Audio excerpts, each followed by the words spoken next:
Good evening, friends.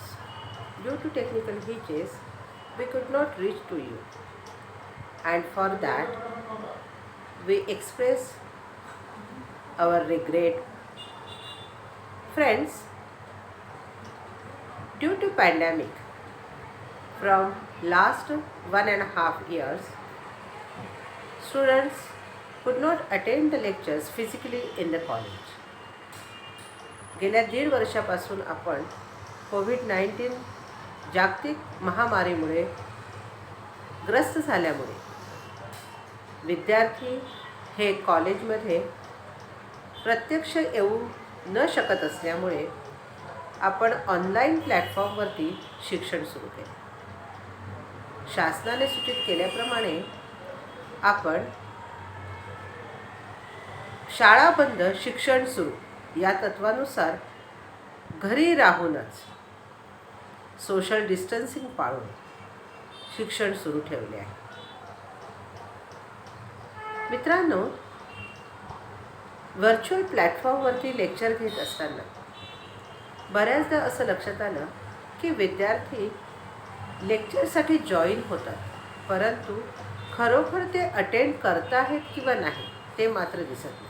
कारण बऱ्याचदा विद्यार्थ्यांचे कॅमेरे ऑफ असायचे आणि त्यामुळे विद्यार्थ्यांना शिकवलेलं समजते किंवा नाही. त्यांना काही क्वेरी असतील तर बऱ्याचदा असं व्हायचं की विद्यार्थी ते प्रत्यक्षपणे बोलून दाखवत नसायचे. विद्यार्थ्यांचा आपापसातला सुसंवादसुद्धा कमी झाला. अशामुळे विद्यार्थी एकलकोंडे व्हायला लागले. त्यांची मानसिक स्थिती ही खालावत जायला लागली.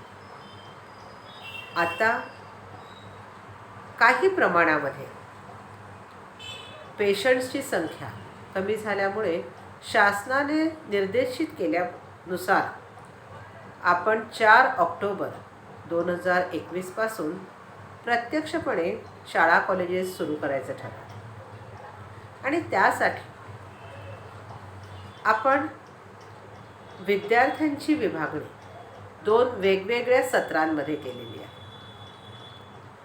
कॉलेजचं टायमिंग जरी 12:30 ते 5:30 असे असले तरीसुद्धा पहिल्या हाफमध्ये म्हणजे 12:30 ते 3 या कालावधीमध्ये 11वीचे विद्यार्थी कॉलेजला येतील. ज्यांना शक्य आहे ते येतील, ज्या स्लॉटचे आहेत ते येतील आणि ते प्रत्यक्षपणे वर्गात बसून अध्यापन करतील.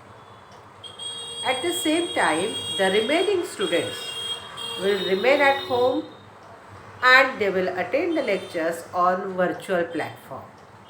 They will attend online lectures. Whatever topic has been taught in the college physically, the same will be there on online platform.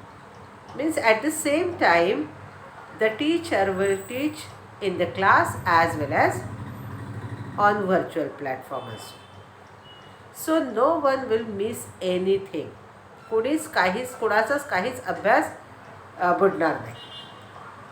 काही विद्यार्थी प्रत्यक्षपणे वर्गामध्ये बसतील आणि लेक्चर अटेंड करतील. काही विद्यार्थी उरलेले विद्यार्थी घरी राहून ऑनलाईन प्लॅटफॉर्मवरती लेक्चर अटेंड करतील.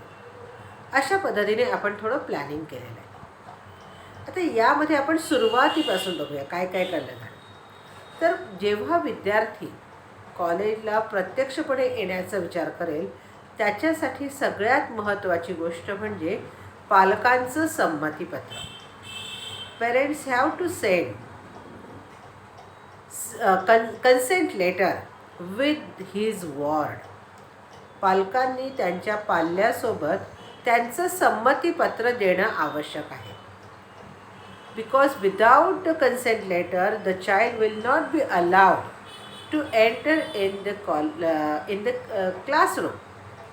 So see that you will send your consent letter along with the student. पालकांनी संमतीपत्र भरून द्यायचं आहे आणि विद्यार्थ्यांनी पहिल्यांदा जेव्हा ते कॉलेजला येतील त्यावेळेस ते आपल्या क्लास टीचरकडे द्यायचं आहे. तेव्हाच त्यांना वर्गात बसण्याची परवानगी मिळेल.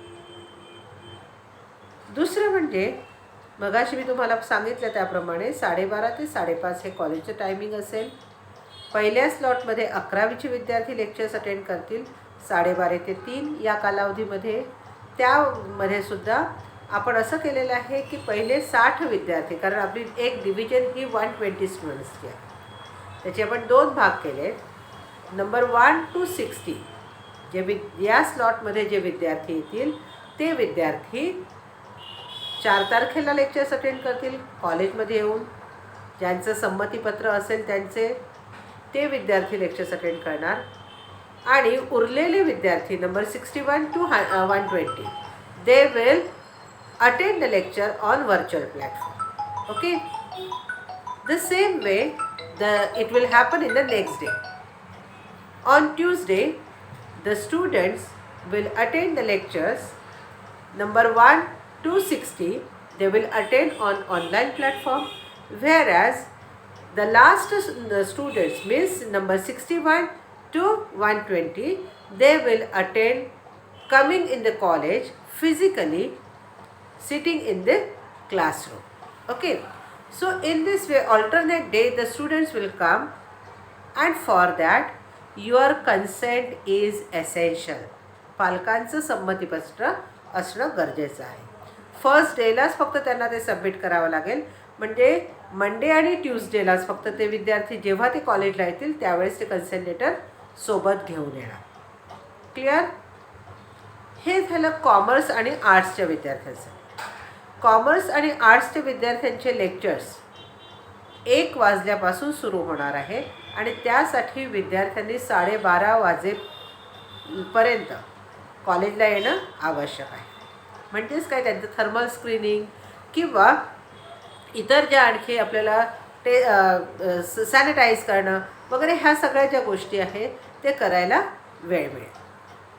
म्हणजे 12:30ला विद्यार्थी आल्याच्या नंतर त्याचे लेक्चर सुरू होणार 1 वाजल्यापासून. 1 ते 1:40 first lecture. Second lecture will start at 1:40 to 2:20 and third will be at 2:20 to 3 o'clock.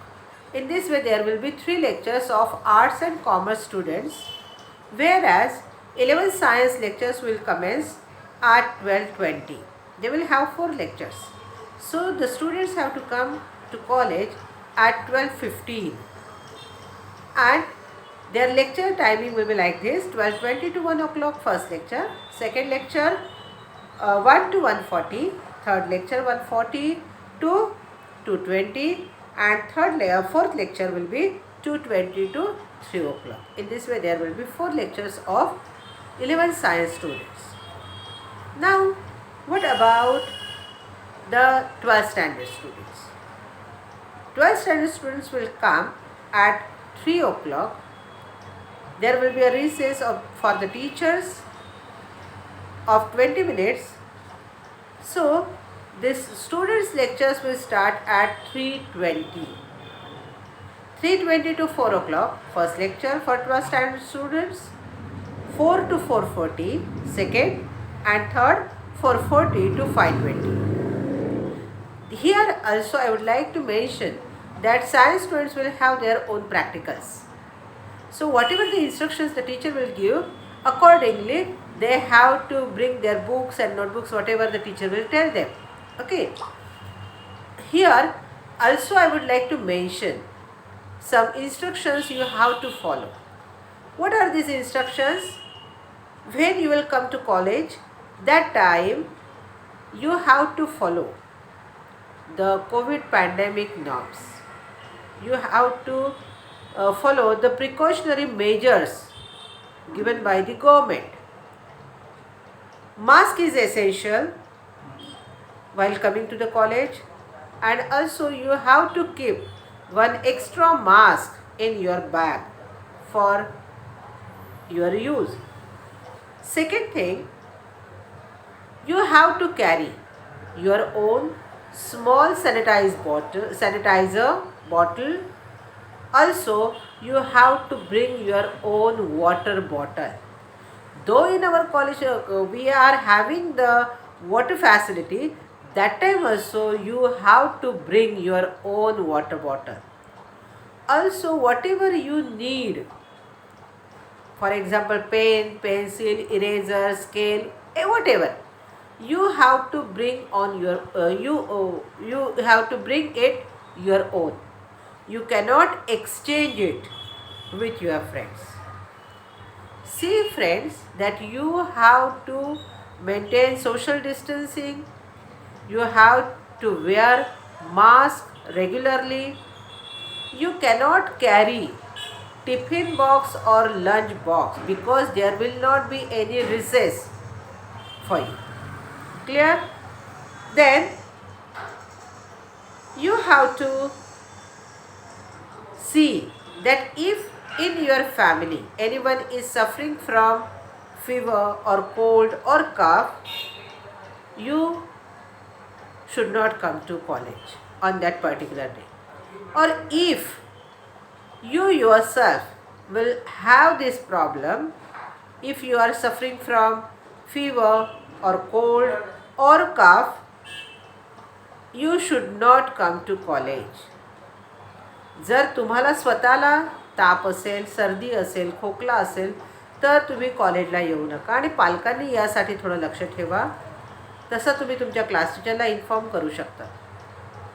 किंवा तुमच्या फॅमिलीमध्ये सुद्धा कोणाला जर सर्दी, ताप, खोकला असेल तर त्यावेळेससुद्धा तुम्ही त्या दिवसासाठी कॉलेजला येऊ नका. तुम्ही ऑनलाईन प्लॅटफॉर्मवरती लेक्चर अटेंड करू शकता. म्हणजेच काय, स्वतःची सुरक्षा आणि त्याचबरोबर इतरांची सुरक्षिततासुद्धा तेवढीच महत्त्वाची आहे. आपल्यामुळे कोणाला त्रास होणार नाही याची प्रत्येकाने जर काळजी घेतली तर आपल्याला लवकरात लवकर 100% अटेंडन्सनी कॉलेजेस किंवा स्कूल्स सुरू करता येऊ शकतात. म्हणून प्रत्येकाने हे जे एक ट्रायल बेसिसवरती जे सुरू केलेलं आहे गव्हर्नमेंटने शाळा कॉलेजेस, ते जर सक्सेसफुल झालं तर 100%ने सगळे विद्यार्थी कॉलेजमध्ये येऊन लेक्चर्स अटेंड करू शकतात. So everyone has to take care of all this things. ज्या वेळेस तुम्ही कॉलेजमधून घरी जाणार संध्याकाळी किंवा दुपारी, त्यावेळेस घरी गेल्या गेल्या डायरेक्ट तुम्हाला बाथरूममध्ये जायला पाहिजे अंघोळीसाठी. कारण जेव्हा तुम्ही बाहेरून घरी जाणार त्यावेळेस जर तुम्ही कोणाच्या संपर्कात आला असाल, कारण रस्त्याने जाताना येताना जर चुकून कोणाला धक्का लागला असेल वगैरे, रिक्षेने गेला असाल वगैरे, तर तुमच्यामुळे घरातल्या लोकांनासुद्धा इन्फेक्शन होता कामा नये. म्हणून प्रत्येकाने क्लिनलीनेसचा विचार करा, सोशल डिस्टन्सिंगचा विचार करून ह्या सगळ्या नियमांचं पालन करायचं आहे. दुसरी गोष्ट मला सांगायला आवडेल या ठिकाणी की विद्यार्थी, शिक्षक आणि नॉन टीचिंग स्टाफ यांनाच फक्त कॉलेज प्रिमायसेसमध्ये परवानगी आहे. पालकांनी विद्यार्थ्यांना सोडायला यायचं किंवा घ्यायला जायचं वगैरे यासाठी कॉलेज प्रिमायसेसमध्ये गर्दी करायची नाही. Parents will not be allowed to enter in the college premises. Also, they should not stand waiting for their ward outside the college even. Avoid contacts. Parents should leave their child using personal vehicle. पालकांनी contacts avoid करण्यासाठी म्हणून पालकांनी आपल्या पाल्याला स्वतःची जर vehicle असेल तर त्याने सोडलं तरी चालेल, परंतु लगेच त्याने तिथूनच बाहेरूनच घरी निघायचं आहे. त्यांनी कॉलेजमध्ये येऊन उगीचच गर्दी करू नये ही विनंती. जे काही गायडन्स नॉर्म्स दिलेले आहेत किंवा रूल्स सांगितलेले आहेत कोविड-19च्या प्रिकॉशनच्या संदर्भामध्ये, ते सगळ्यांनी फॉलो करणं तितकंच महत्त्वाचं आहे जितकं की आपल्यामुळे आपल्या पालकांना किंवा घरातल्या लोकांना कुठलाही त्रास होता कामा नये. यासारख्या ह्या काही सूचना होत्या विद्यार्थी मित्रांनो. मला असं वाटतं की तुम्ही सगळ्यांनी त्या फॉलो करायच्या आहेत आणि जास्तीत जास्त स्वतःची आणि इतरांची सुरक्षितता पाळायची. धन्यवाद.